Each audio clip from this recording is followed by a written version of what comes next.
Good morning. It's Monday morning. Live po tayo napapanood ngayon sa ating social media account sa Facebook at YouTube channel ng UNTV at Good Morning Kuya. At dahil Monday, isang magandang umaga mula sa Pilipinas. Bumabati po kami saan man panig ng daigdig kayo naroroon.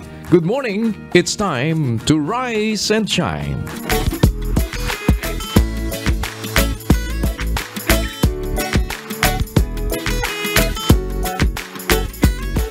At kami po ay muling nagpapaalaala, start your day right, start our week right. Huwag po tayong makalimot. Una sa lahat, magnalangin, magtagubilin, humingi ng gabay sa Panginoon sa atin pong mga paggawa. Huwag niyong kalilimutan. Sabi nga po sa 37 at 5 ng awit, ihabilin mo ang iyong lakad sa Panginoon. Tumiwala ka rin naman sa Kanya at Kanyang papangyayarihin. Kasabay po ng ating pagsisikap na sa tuwina ay makalakad naman ng ayon sa kalooban ng Panginoon at tayo ay makapagsagawa ng kabutihan sa bawat pagkakataon na mayroon tayo. Ngayong araw po, makakasama natin ang ilan sa atin po mga kapatid sa MCGI o Members ng Church of God International Atimonan Quezon Chapter upang tayo po naman ay tulong-tulong na sumaklolo sa ating mga kapwa-tao na nangangailangan. At alamin natin sa atin pong mga kapatid mamaya kung sino ang atin pong aabutin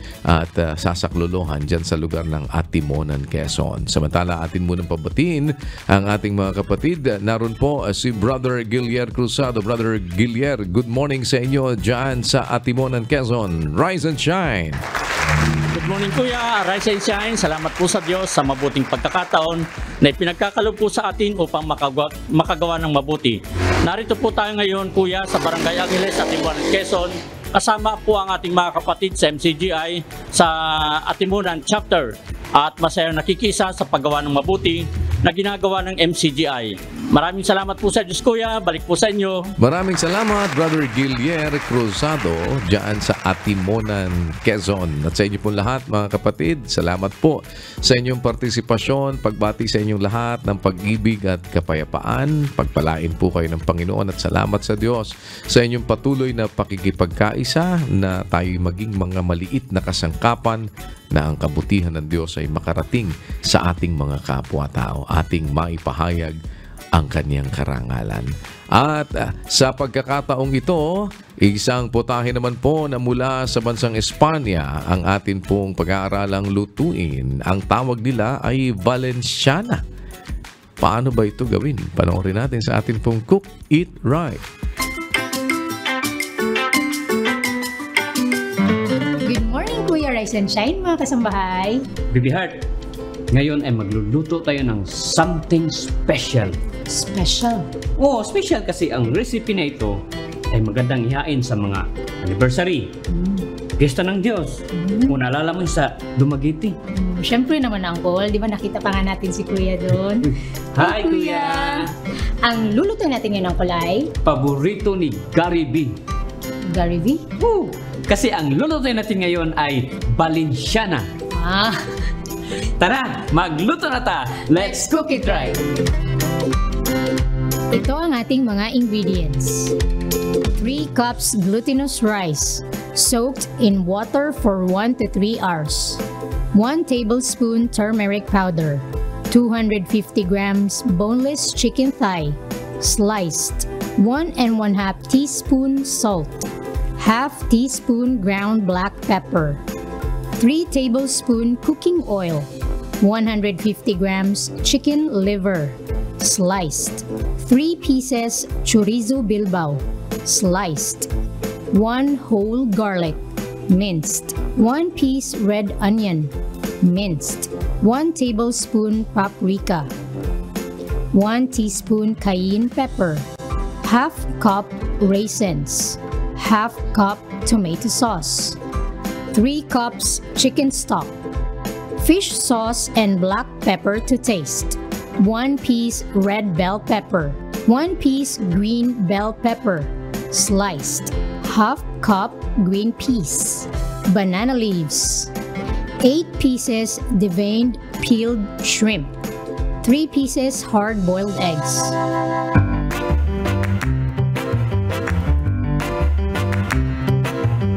Una ay i-drain ang glutinous rice na naibabad na sa tubig for 1 to 3 hours.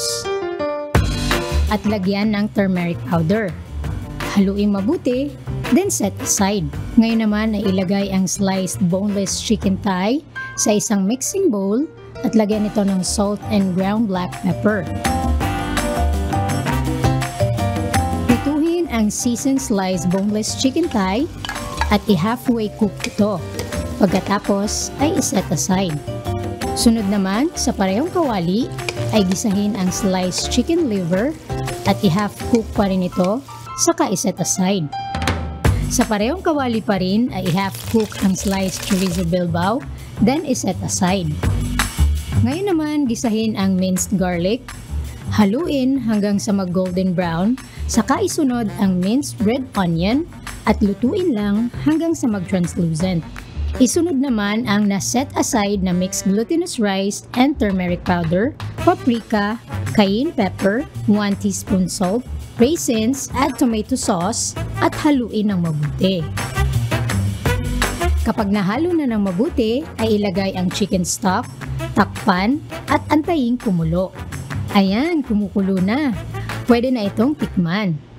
Kapag matabang, ay timplahan lang ng fish sauce and black pepper to taste. Kapag kumonti na ang tubig nito, ay ilagay ang half-cook na boneless chicken thigh, chicken liver, at chorizo.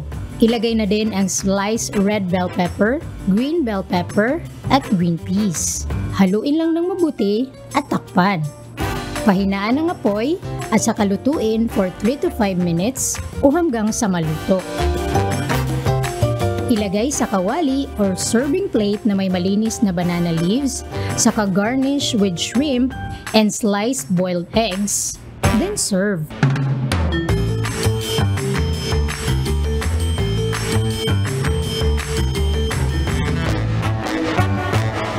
Ayan, luto na yung ating Valenciana or arroz Valenciana. Yes, at ang ibig sabihin ng arroz ay?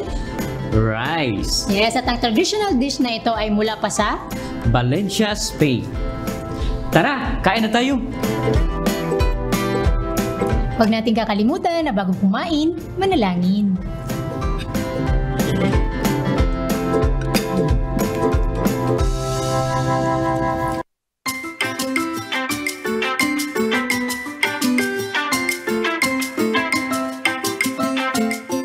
Alam ba ninyo na 50% po ng oxygen sa mundo ay galing sa dagat? Paano kaya nangyayari ito? Narito po ang ating Wonders of Creation.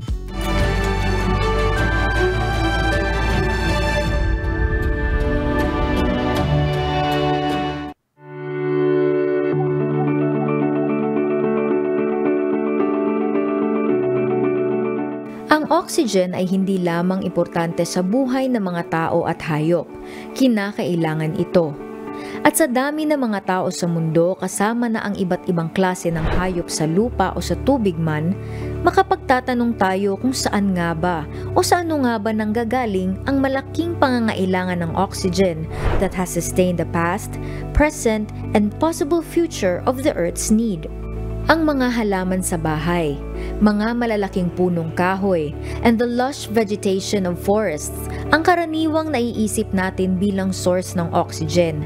Ngunit ayon sa mga pag-aaral, kalahati ng pangangailangan ng oxygen sa mundo ay nanggagaling sa karagatan, partikular sa napakaliit na living creature na namumuhay dito, ang mga phytoplanktons.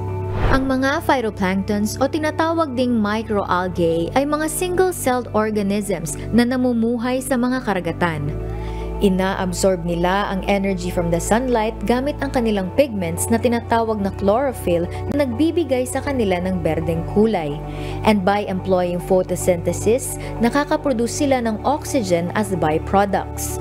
Despite their small size, they are incredibly diverse na may mga libong klaseng species na matatagpuan sa malamig man o sa maiinit na bahagi ng karagatan na 71% ang nako-cover sa Earth's surface.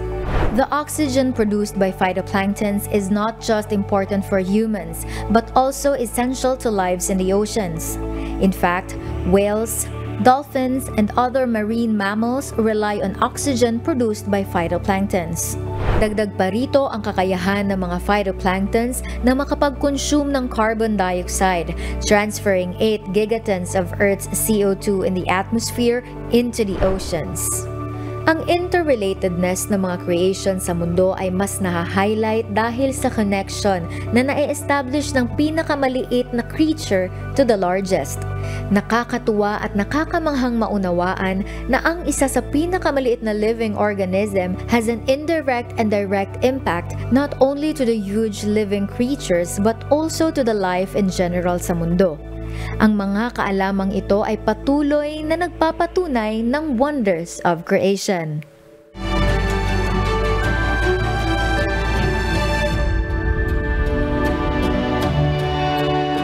Sa ngayon po ba ay meron pang pumupunta sa inyo sa mga library o kayo ay lagi na lamang nag-google o kaya ay meron na kayong mga digital library sa inyong mga iPad, tablets o sa inyong mga smartphones. Pero alam ba ninyo ano po, sa bansang Denmark pala, pwede kang manghiram ng tao sa halip na libro. Ito po ay para makausap yung mga tao at marinig mo yung kanilang mga talambuhay. Hindi basta marites lang kung hindi mula sa kanila, sila mismo ang magkukwento sa'yo noong kanilang mga istorya ng buhay. Pero meron ba tayong makukuhang mabuti kung tayo makikinig ng istorya ng ibang tao? Hindi yung makikichismis sa iba tungkol sa buhay nila. Kasi iba yun na pagchichismisan ninyo yung buhay ng ibang tao, no? O kaya ikaw ang magbibigay ng istorya na hindi mo naman talaga alam kung anong istorya ng tao. Ito po, yung tao mismo na concerned. Sila yung magkukwento sa'yo ng kanilang istorya. Pero anong mabuting makukuha natin doon kung sakaling pakikinggan natin yung kanilang istorya? Alamin natin sa atin pong Now You Know.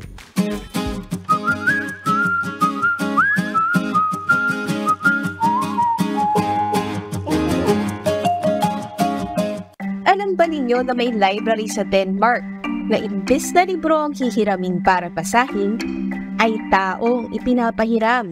Tinatawag ito na human library. At ang konsepto nito ay basahin ng human books para matuto mula sa kanila. Sa psychology, tinatawag itong social learning theory. Ang social learning theory ay ginagawa sa pamamagitan ng pag-oobserba at paggaya sa mga nakikita sa mga tao at pangyayari sa paligid. Naapektuhan nito ang ugali, pananaw at emosyon ng isang tao. Ayon sa theory na ito, ang pagkatuto mula sa observation sa ibang tao ay maaaring sa pamamagitan ng direktang pakikisama o kaya ay sa napapanood sa media.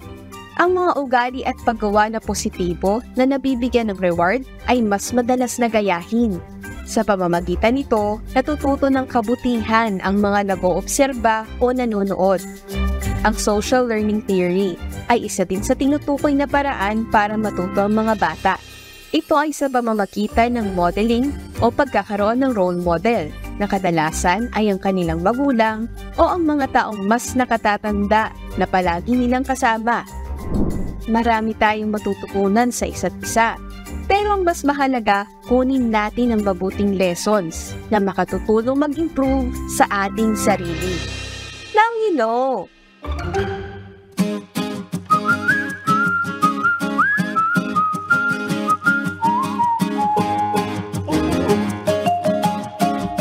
Alam ko po na ngayon ay ramdam na natin ang pagpasok talaga ng tag-init dahil mainit na talaga ang ating panahon. Kaya po, importante pa rin na lagi tayong maging maingat, lalo na po yung mga mayroong problema sa kanila talagang kalusugan. Baka tayo po ay maging biktima ng tinatawag na heat stroke.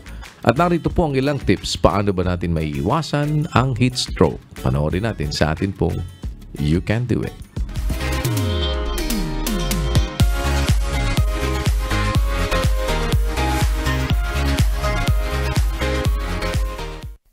Sobrang init na. Ngayong summer season, kasabay ng pagtaas ng temperatura, ay tumataas din ang bilang ng mga taong nakararanas ng heat stroke na itinuturing na pinakamalalang anyo ng sakit tuwing tag-init.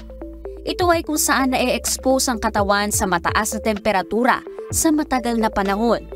Hanggang sa mag-overheat ito, kung saan umaabot ang temperatura ng 40 degrees Celsius o higit pa na hindi na kayang mapababa ng katawan. Kaya mga kasangbahay, narito ang ilang tips para makaiwas na maranasan ito. Huwag kalimutang uminom ng maraming tubig upang mapalitan ang nawawalang tubig sa katawan kapag pinagpawisan. Nakatutulong din ang pag-inom ng tubig upang mapanatiling normal ang body temperature. Magsuot ng maluwag o manipis na damit. Makatutulong ito upang mas madaling makapasok ang lamig o hangin sa ating katawan. Iwasan na ang paglabas sa init ng araw kung hindi naman masyadong mahalaga ang gagawin. Maiging manatili na lamang sa loob ng tahanan o kung saang indoor area na mayroong air conditioning. Ang pananatili sa malamig na lugar ay makatutulong na mapababa rin ang temperatura ng katawan. At kung hindi naman maiiwasang umalis ng bahay, ikonsidera kung anong oras at temperatura kapag ikaw ay lalabas. Tayahin din kung gaano katagal ang ipamamalagi sa labas. Huwag din kalimutang magdala ng gamit pangprotekta sa init, gaya ng payong o sombrero. Mabuti ring alamin mula sa reliable sources ang senyales at sintomas ng heat stroke at kung paano ito maaagapan. Ilan lamang ito sa maaari nating magawa upang maiwasan ang heat stroke. Ngunit pinakamabuting bagay pa rin ang paglagak ng buong tiwala natin sa Diyos na siyang nag-iingat sa atin sa araw-araw.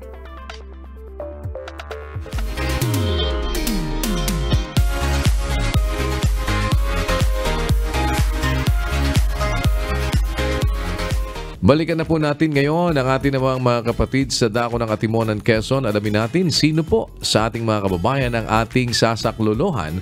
Kasama po ang members ng Church of God International o MCGI. Naroon po ating representative si Brother William Canlas. Brother William, good morning once again. Rise and shine. Yes, good morning Kuya. Rise and shine. Salamat po sa Diyos sa mabuting pagkakataon. Meron po tayo upang tayo po muling makapagpatuloy sa paggawa po ng mabuti sa ating pong mga kabayang nangangailangan. Kuya, ngayong araw kasama po natin ang MCGI at Timonan Chapter sa pagtugon po sa ating pong sa kahilingan po ng isang komunidad dito po sa Barangay Angeles at Timonan, Quezon. At makakasama rin po natin ngayong umaga upang ating po makausap ang kapitan po ng Barangay Angeles na walang iba kundi si Kapitan Eduardo Legaspi. Kasama po ang kanilang kagawad, si Kagawad Carmelita Banaban o Kagawad Mel kung tawagin po nila dito sa kanilang barangay. Welcome po sa Rise and Shine, Kapitan and Kagawad. Kamusta po ang inyong pong barangay at ang mga kababayan po natin dito sa Barangay Angeles at Timonan, Quezon? Good morning po sa ating lahat. Okay naman po ang aming barangay, kaya lang po ang problema po namin ay siyempre pangunahing problema po ay sa basura. Tungkol po sa basura naman ang aming nagiging problema sa ngayon. Sa ngayon na po ang nagiging problema niyo po sa basura, Kapitan? Yung pong pag-pick up po, talaga pong hindi halos makapick up dahil po yung amin pong mga eco-aid ay hindi naman marunong magsipag-drive. Ngayon po ay yung kasi pong eco-cart ay nasira. Dalawa po yung aming eco-cart ay nasira po. Yung kami po ay bumili ng bangkulong. Kaya alam po sa kasalukuyan ay wala pong mag-maintain na pagdadrive. Kaya po medyo hindi po kami makapick up ng basura dito sa aming 7 purok na nasasakupan ng Barangay Angeles. Ayan, salamat po sa Diyos. Kagawad Mel, magandang umaga po. Paano po ang ginagawa niyong pamaraan sa pagpipick up po ng basura? Nabanggit po ni Kapitan na meron po kayong naging problema dahil yung pong mga kariton na ginagamit niyo po before ay nasira na. So paano po ang paraan na ginagawa niyo para magpagpatuloy niyo po na makolekt yung mga basura po ng inyong pong mga kababayan dito po sa Barangay Angeles at Timonan, Quezon? Ayan nga po, at nabanggit din po ni Kap kanina na talagang apakahirap ngayon ng pag-pick up namin ng basura sapagkat ang karton ay nasira. Ay di nga po, at dahil may bangkulong, ay di yun po ay sa tulong din ng Sangguniang Barangay ng Angeles sa pangunguna ni Kap, at siyempre po ay siya po ay voluntaryo na nagda-drive basta't may oras, ay siya yung kasama ng Eco-Aid namin at minsan ay ako. At the same time po ay ang mga appointed na marunong na magmaneho ng bangkulong ay siya rin po nating napapakasuyuan. Voluntaryo po lahat yun. Ano po? Kaya yun po, yun ang pinakang mahirap namin sa panahon ngayon. Yun nga, at sa Barangay Angeles ay sadyang napakaraming basura. Papaano po ba, Kapitan, Kagawad, makakatulong po ang MCGI sa kalagayan po nyo ngayon sa barangay para mas maging maaluan naman po kahit paano ang inyo pong trabaho bilang nangunguna po sa pagpapanatili ng kaayusan at kalinisan ng inyong barangay sa pamamagitan po ng patuloy na pag-pick up po ng basura ng ating pong mga kababayan? Ayan. Dahil nga po ako po ang may hawak ng komitiba ng solid waste, so ako po ay humiling kasama ang Sangguniang Barangay ng Barangay Angeles sa MCGI na sana ay kami mabiyayaan upang kami ay makapagbigay ng serbisyo na makagaan sa aming pamimick up ng basura, lalong-lalo na po sa aming Eco-Aid. Ayan. Ano po yung particular na po pwede pong maitulong ng MCGI na nais niyong hilingin po sa pamunuan po ng MCGI dito po sa Atimonan, Quezon? Kami po ay humiling na kami humiling ng isang bike na ito po ay may kasamang sidecar upang ang aming Eco-Aid ay magamit. Ako din po sapagkat kami po hindi marunong magmaneho at wala rin po kaming maintenance diyan sa bangkulong. So ang hiniling po namin ay sidecar na may bike na may sidecar. Ayan, dahil Kapitan, Kagawad, nakarating po sa pamunuan po ng MCGI ang inyo pong request na magkaroon po kayo ng magagamit na bike na may sidecar para pag-pick up po ng basura. Ngayong araw po ay ibinabalita po namin sa inyo na yung pong inyong request ay granted na. Yan. Ayan, granted na po ngayong araw. At yan po, isang bagong sidecar po. Ayan, may bubong pa po yan. At kompleto na po dahil may sidecar po yan. Kahit di po kayo marunong magmotor, magagamit nyo po ito pang pick up po ng basura. At yan, pwede nyo pong testingin. At papatesting natin kay Kapitan, kay Kagawad, yung pong ating bagong sidecar. Sige po, testingin nyo po, Kagawad. Kung marunong nga po kayo, patunayan nyo po sa amin na talagang kaya nyo pong gamitin niya pang pick up ng basura. Ayan. O, so yan po kuya, at tinetesting po ng ating pong Kagawad. Sinakyan po niya yung pong bagong sidecar po na kaloob ng MCGI dito po sa barangay po ng Angeles, Atimonan, Quezon. Yan. Kapitan, ngayon nandyan na po yung sidecar po na kaloob ng MCGI. Baka meron po kayong mensahe kay Kuya Daniel at sa MCGI po na ating pong sponsor. Ganun pa man po at kami po ay nabigla at yung pala po ay agarang natupad yung hiling ng aming Kagawad Mil. Ano po? Kami po ay nagpapasalamat at sa bumubuo po ng Sanggunian, kami po ay nagpapasalamat sa MCGI, lalong-lalo po sa pamunuan po kay Kuya Daniel Rason. Ano po? At agad-agad po ay naibigay yung aming kahilingan na bike.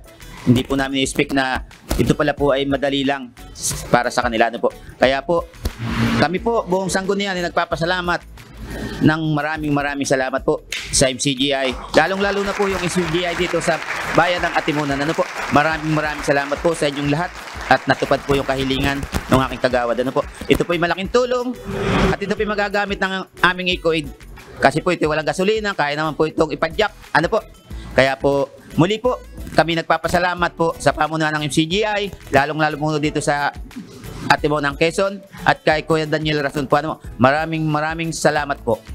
Ayan, sige po. Baka meron din po mensahe ang ating pong Kagawad na naka-assign po sa solid waste na katuwang po ni Kapitan sa pag-pick up po ng mga basura. Kagawad? Ayan. So, sobrang nakakataba po ng puso sapagkat hindi namin inaasahan na sobrang kaganda ng ibinigay nyo sa amin at nilagyan nyo pa talaga ng bubong at talagang kami ay lalong gaganahan sa pagkukuha ng basura sapagkat ito hindi na mahirap para sa amin at ang Sanggunian nga po ay buong pusong nagpapasalamat, lalong-lalo na po ang aming Eco-Aid na talagang ngiting-ngiti kanina pa na makita at granted po talaga para sa amin talaga yung bike na may sidecar at ganun po kabilis. Sobrang salamat sapagkat hindi na kailangan ng proposal. Isang salita lang, isang pitik lang andyan na. So nakakataba po ng puso. Maraming salamat po sa MCGI, lalong-lalo na sa Atimonan chapter. Sa inyo sir, salamat po at sa buong sa inyo po. Maraming salamat po. Ayan, salamat po sa Diyos, Kapitan, Kagawad, sa pagkakataon po na makagawa po ng mabuti ang MCGI dito po sa Barangay Angeles, Timonan, Quezon. Sana po, Kapitan, yung pong munting kaloob po ng MCGI ay makatulong po ng malaki sa inyo pong barangay. At Kuya, bukod po sa naipagkaloob po ng sidecar ng mga kapatid sa MCGI dito sa Timonan, Quezon, ay meron pong naihandang ilang grocery po. May kasamang bigas, may itlog, may mantika, para naman po doon sa ating mga Eco 8 po. At bukod po dyan, Kuya, nagkaroon din po tayo ng feeding program po kaninang umaga, kung saan nagpakain po tayo ng lugaw with egg. At umabot po sa 250 po yung ating pong nabigyan po ng pagkain libre po kaninang umaga. At sige po, at bago po namin ibalik sa iyo, Kuya, meron po sama-samang pagbati po ang ating mga kapatid, kasama si Kapitan, si Kagawad, at ang kanya pong mga kasama sa Solid Waste Management ng isang Good Morning, Kuya! Rise and shine! Salamat dito sa MCGI! Kami po ay nagpapasalamat sa Diyos sa pagkakataon ng makakapagay sa katawan ng buhay. Be the glory! Pag-ibig!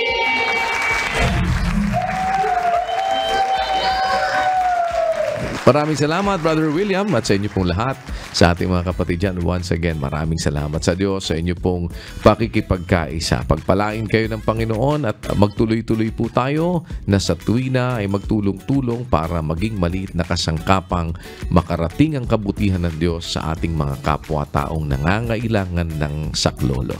Pagpalain po kayo ng Panginoon. Keep on shining and keep on caring. At tunghayan naman natin sa pagkakataong ito ang kwento ng pagsisikap ng isa nating kababayan na sa kabila ng kahirapan sa buhay ay nakapagtapos ng pag-aaral at ngayon ay isa ng licensed teacher at breadwinner ng kanilang pamilya. Kahit mahirap, huwag susuko, laban lang.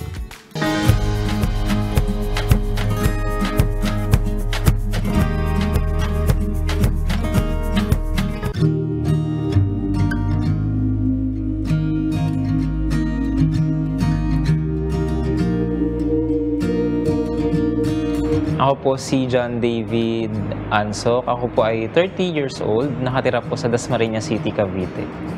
Yung pamumuhay po namin nun, sa probinsya po kasi sa Alfonso, Cavite. Ang kahalusan lang po ng kinabubuhay doon, yung pagtatanim ng mais, ng mga gulay, ng mga pananim. Ako naman po, personal choice ko po kasi talaga, maging clinical psychologist. Sa nanay ko naman po, dahil pangarap niya maging teacher. Teacher naman po yung suggestion niya. Hindi lang po ako napagkakataon doon, Bachelor of Secondary Education, major in English naman po. Kumbaga, ang ginawa ko pong sacrifice that time po, yun nga po, extra time sa pag-aaral, extra time po na makapag-focus. Sinakripisyo ko muna yung pagkahilig ko sa computer games, sa gala, sa labas-labas po.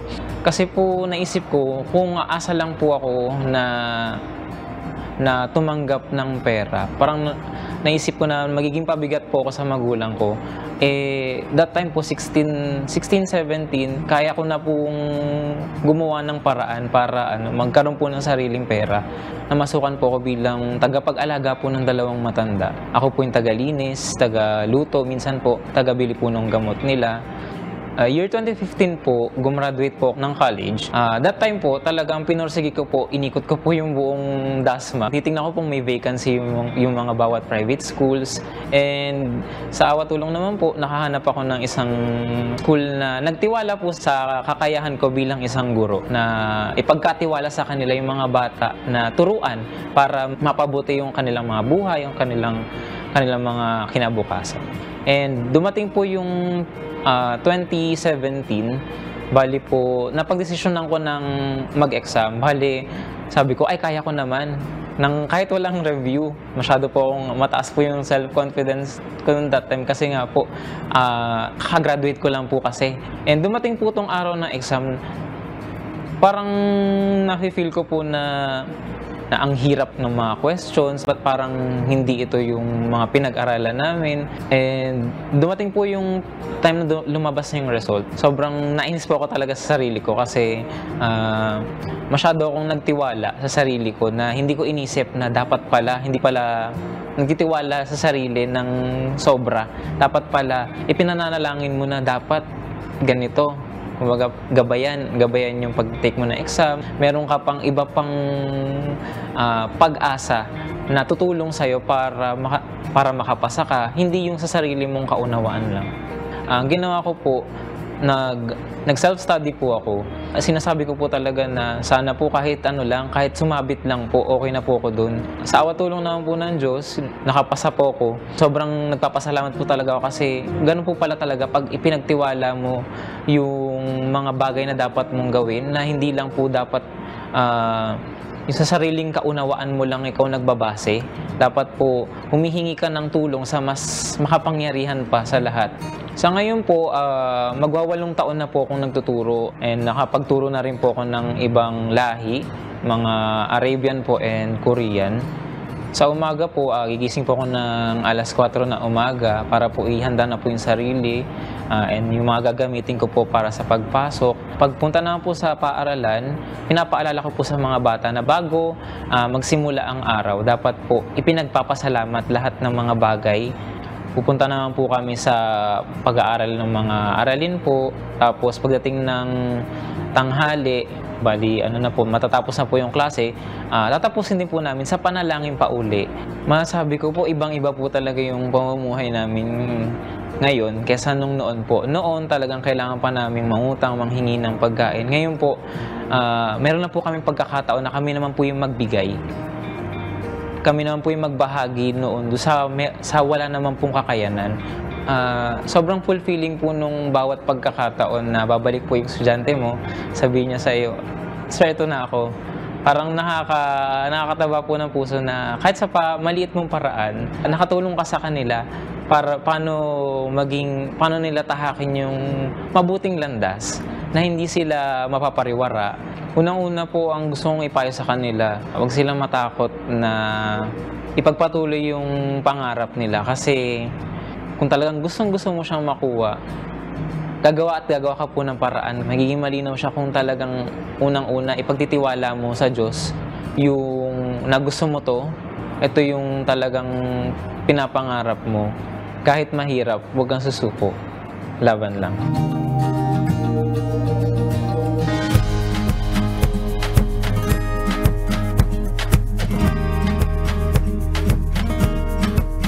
Sa ating pong viewpoint, muli tayong nagtanong sa ating mga kababayan tungkol sa isang issue. Ito naman po ang ating itinanong sa kanila. Ano ba sa tingin ninyo ang binabaliwala ng mga tao na dapat sana ay binibigyan nila ng pansin? Pakinggan po natin ang kanilang mga sagot at atin namang alamin kung ano ba talaga ang mas dapat naman natin bigyan ng pansin bilang mga tao kung ang atin namang pag-uusapan ay ang mga katwiran sa banal na kasulatan.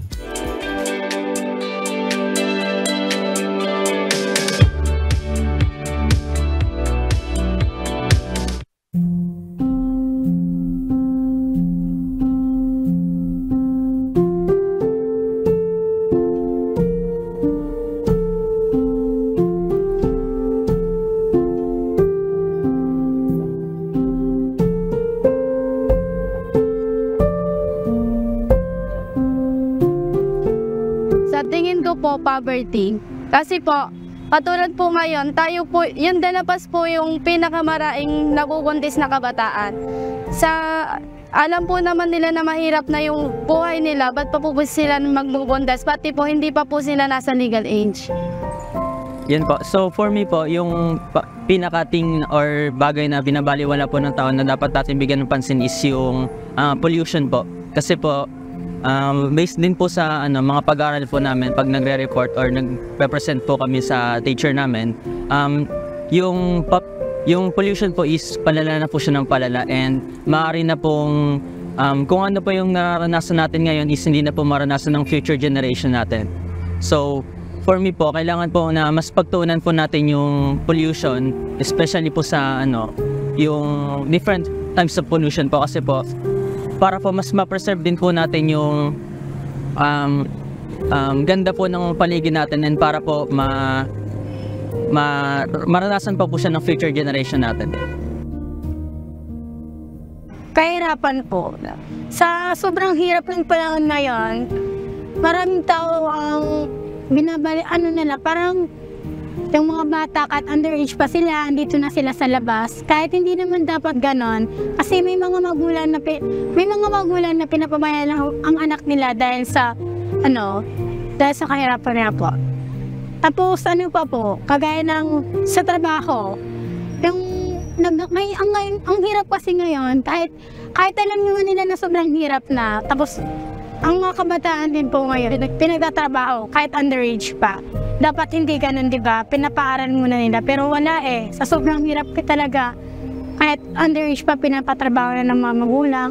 Tapos yung mga nanay, kahit alam nilang ang hirap na nagbubuntis pa rin sila. Ganun.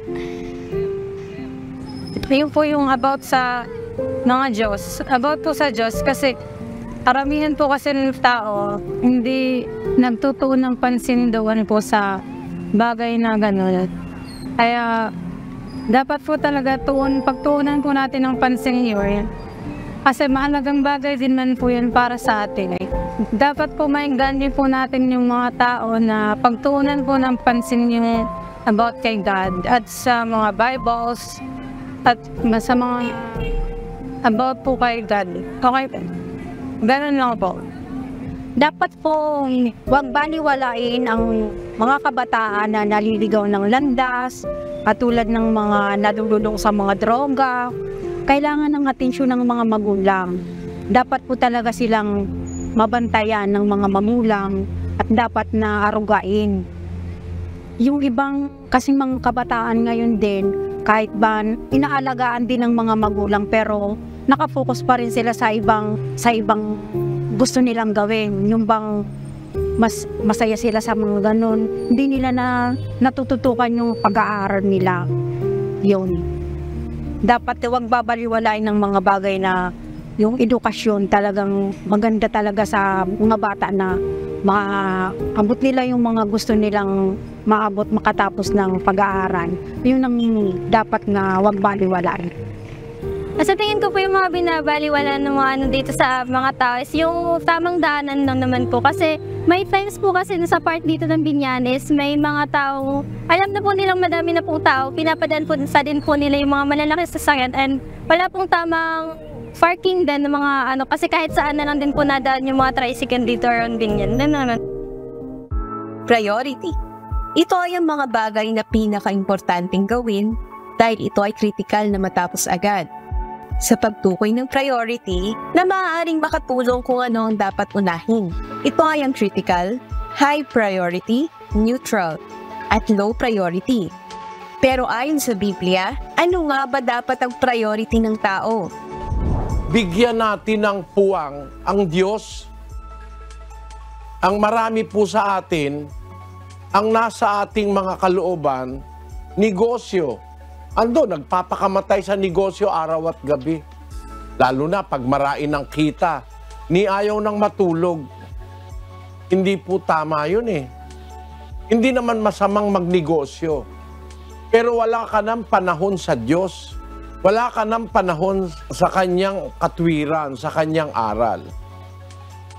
Maaaring mahalin mo ang isang tao, pero darating ang panahon, yung taong minahal mo, meron kang magiging problema, hindi kayang gawin ng taong minahal mo ang solusyon o ibigay sa'yo ang solusyon. Ang ibig ko pong sabihin, mayroong may-ari ng ating buhay.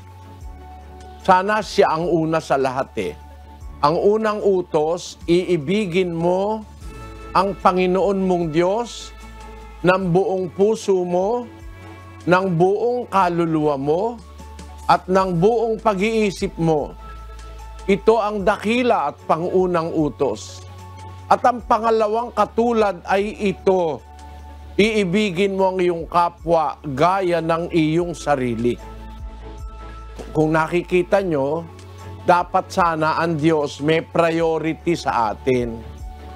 Bago ang tao, Diyos muna. Ang nangyayari po sa maraming tao ngayon, kaya ang mundo maraming mali, maraming sumpa, maraming kalamidad, maraming mga kapahamakan, mapanganib ng masyado. Kasi nauna po ang pag-ibig natin sa sarili, sa anak, sa asawa, kesa sa Diyos.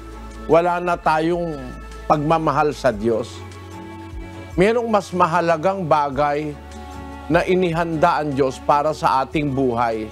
Yung matakot tayo sa Diyos at sundin natin ang Kanyang utos.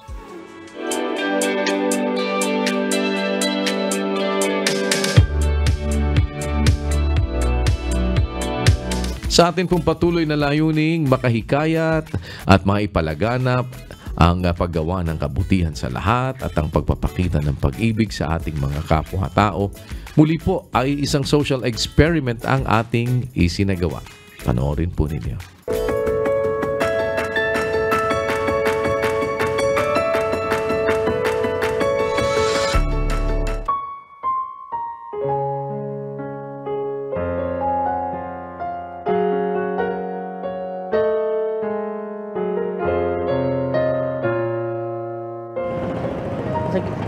Nabalian yata yung pa ako. Nahihirapan akong lalakad. Sakit kasi. Natisod na sa kanina. Nabalian na yata. Saan mo ka ba doon? Diyan lang. Lapit lang naman. Saan? Diyan lang sa bila. Ilakbay sa ako. Ilakbay sa ako. Hindi ko kaya maglakad. Maraming salamat po, iyo.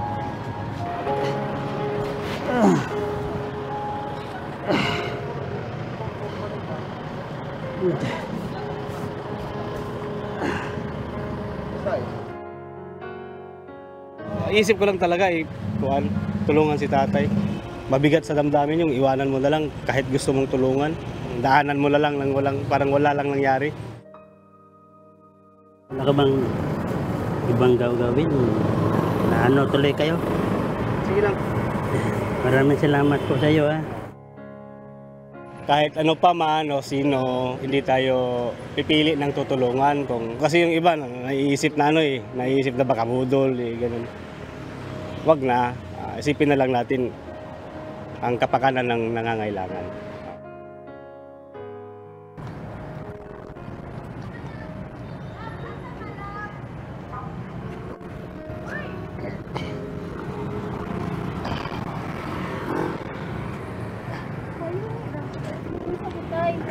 Nako. Nabalian na pa ako.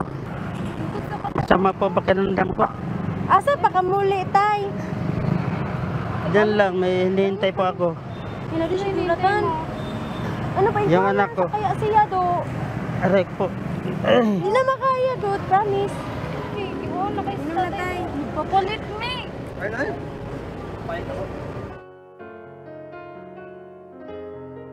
Blessing man jud na. Nya makatabang kag tao, dili nimo kaila. Part man pud na sa tong life ging matabang ka. Dili pud imurang kaugalingon nimong kuanon, pati pud sila. Pagtabang man gid sa usa ka tawo kay dili siya bala-balag. Imong lakaw okay na basta kay antigulang man jud luoy kaayo nagbaktas siya ra isa. Hindi na kaya. Nabalian na yata itong pa ako. Aray ko po.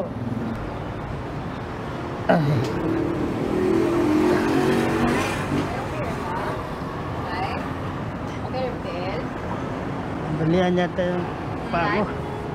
Masakit masyado. Aray ko po. Yun na lang. Nay.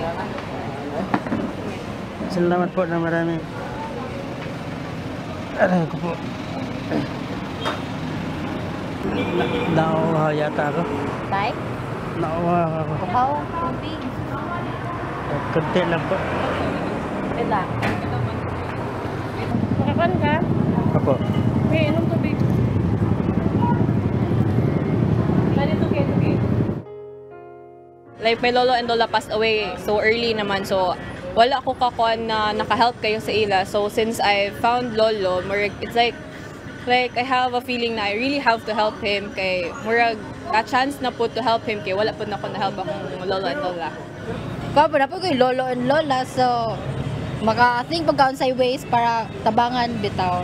If gusto gyud nimo mo tabang, makita na nimo sa isa ka tao, if need yun niyag tabang, then why not i-grab nimo tong opportunity nga tabangan ang isa ka tao. Ay magsundo sa imo tay? Meron po. Sino? Yung anak ko. Ha? Yung anak ko po. May number ka, tawagan na lang namin. Buy ka og medicine tay? Gamot po? Meron po. Meron Sa RD Pawn Shop, nakaupo siya sa nakainom na naman ako. Nakainom na daw siya. Medyo nahirapan na. Oo, pinaupo lang namin siya, pinaupo. Tay, kabala ka tay, nurse ko tay. Naon sa man ay mong tiil tay?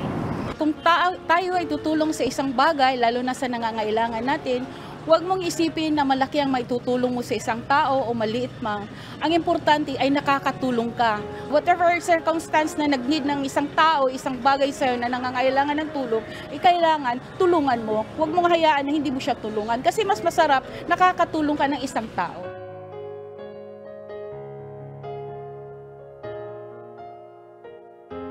Lakad anak, hindi ko na kaya mamakad. Aray ko po. Aray ko. Hindi ko na kaya lumakad anak. Aray ko po. Aray ko, hindi ko na talaga kaya lumakad anak. Hindi ko kaya. Sige. Hindi ko kaya na lumakad anak. Sakit talaga ang paa ko. Hindi ko na talaga kaya anak. Sige anak, opo. Nako. Aray. Sige. Ano muna? Sige muna. Baba. Aray ko po. Mga mot. Ito lang siguro.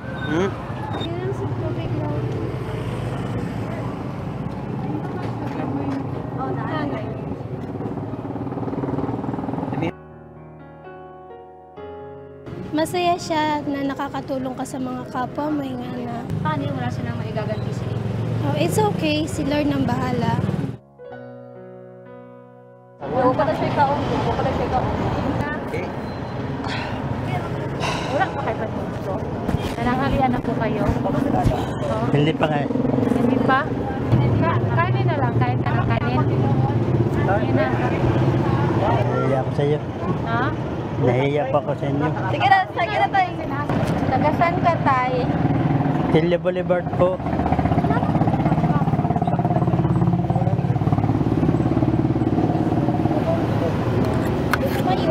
Maraming salamat po. Sa tuwing ako nakakita ng matanda, naalala ko talaga ang tatay ko. Kasi,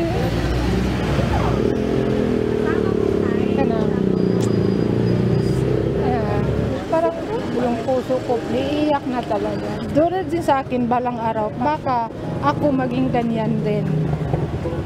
Meron din tutulong. Kasi kung gumawa ka ng kabutihan, mayroon din gagawa sa iyo ng kabutihan. Saan sa Boulevard tayo? Wala mo yung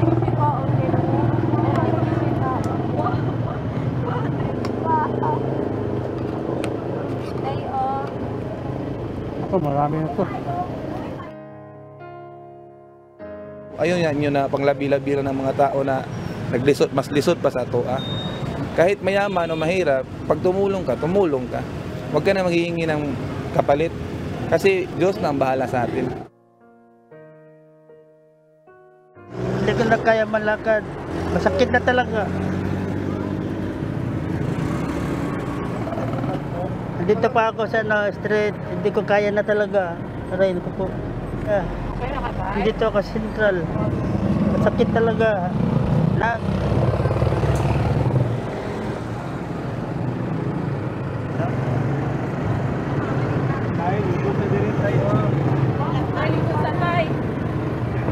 Hinay lang, hinay. Hindi ka maglisod po. ano yung pinapakita mo, ano yung binibigay sa'yo, yun yung babalik sa'yo. In very small ways, if we have the capacity to help, then we must do it. So, iba sa fulfillment bilang tao yung tumulong sa iba. Importante na makitao naman tayo, hindi tayo maging selfish. In a way na mapapasa yung kabutihan.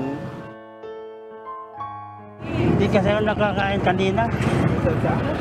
Naglakad lang ako kanina.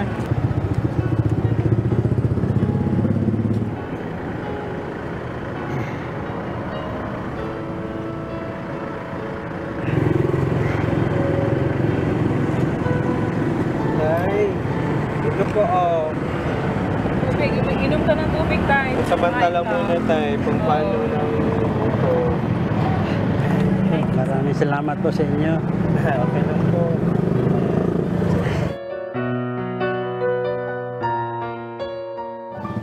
Blessings talaga. Kasi not everyday naman nakakita tayo ng ganyan. Kung nakakita ka ng mga ganyang tao, it symbolizes something na a blessing to you also. Na kung meron ka, pwede mo namang ibigay. Hindi naman kailangan malaki. It's a little kindness lang. It's a good way na. Kung nakikita ka kasi ng ibang tao na tumutulong sa iba, tataas yung possibility na ganun din yung gawin nila sa iba, especially sa mga bata. Kasi it's very important to become good role models also to our students. So.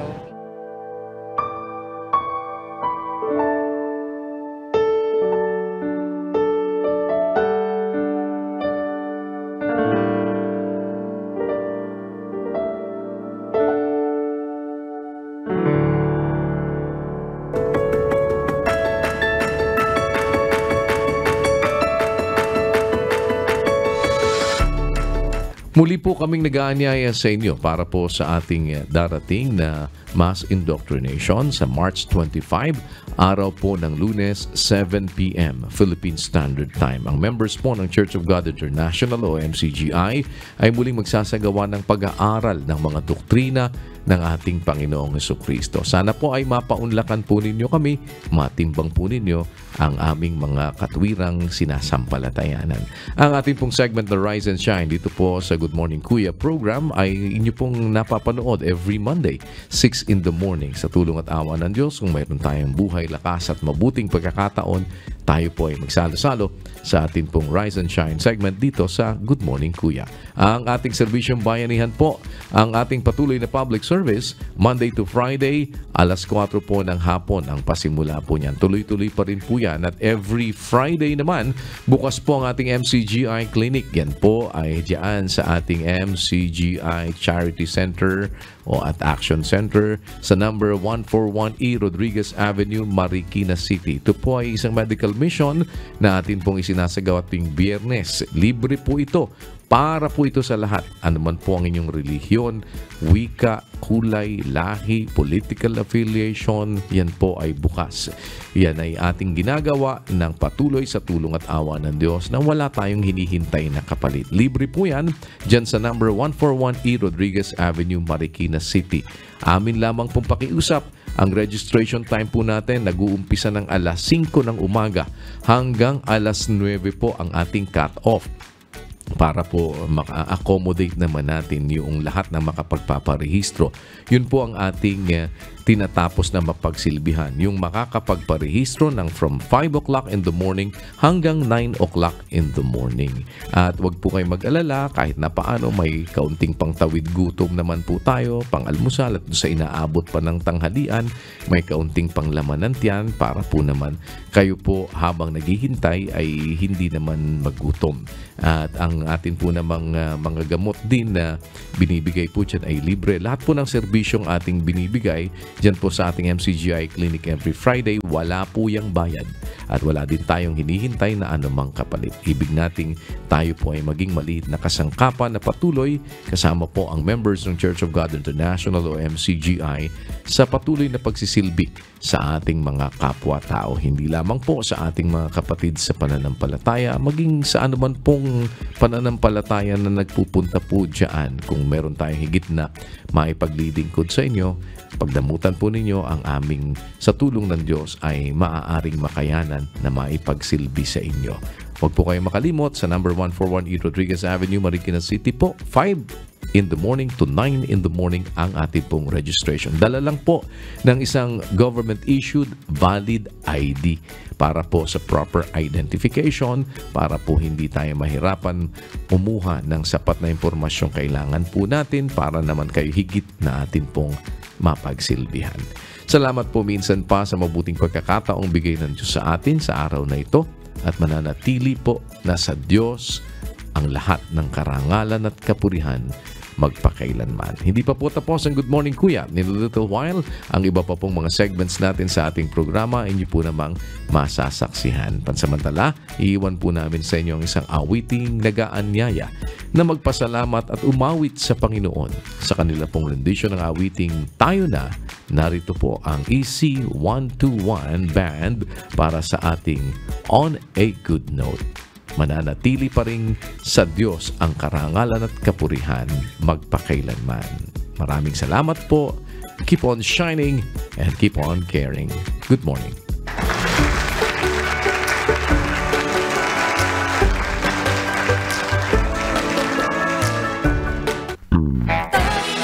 Sama-samang mag-awitan, at sama-samang mag-awitan, sama-samang